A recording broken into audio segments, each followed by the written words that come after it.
В Сыктывкаре прошел региональный этап конкурса «Лучший водитель такси в России-2020». Его победитель отправится в Сочи и представит регион на национальном состязании. За победу боролись без малого 20 участников. Оценил мастерство таксистов Евгений Стокос.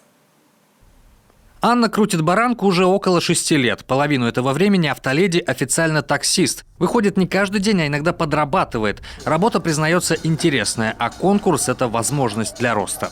Я пришла больше за участием, нежели за выигрышем. Но если я что-нибудь выиграю, будет, конечно же, хорошо.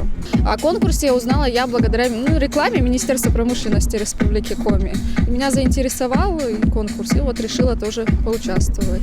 «Лучший водитель такси в России» – конкурс пока не слишком распространенный. Проводится он всего 3-й год, и в 2020-м должен охватить 30 регионов.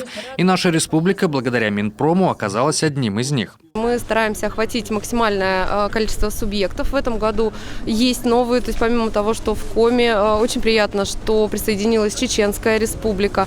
В дальнейшем мы планируем точно так же прирост региональных этапов.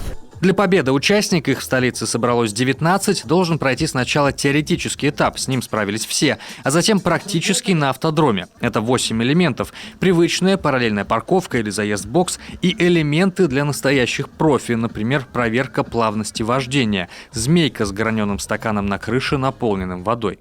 В современных реалиях мы должны учитывать абсолютно все, и плавность вождения, потому что безопасность пассажиров все-таки это одна из главных задач нашего конкурса.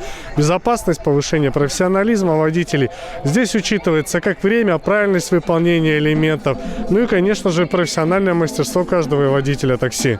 Мастерство таксиста, в том числе вопрос насущный для наших дорог. С появлением крупных агрегаторов такси появляется все больше водителей с шашками. И на их плечах большая ответственность. Водитель такси, как я уже повторяюсь, он перевозит не только себя, ездит не один в машине, он осуществляет пассажироперевозки. Каждый день перевозит людей, в том числе и детей, самых ценных пассажиров. Поэтому водитель такси должен быть всегда соблюдать правила дорожного движения. Чтобы их соблюдать, он должен их знать, естественно, потому что от него зависит жизнь и здоровье окружающих.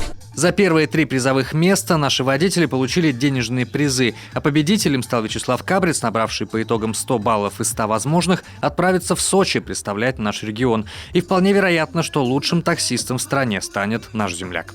Евгений Стокос, Олег Жуковский, Юрген, Сыктывкар.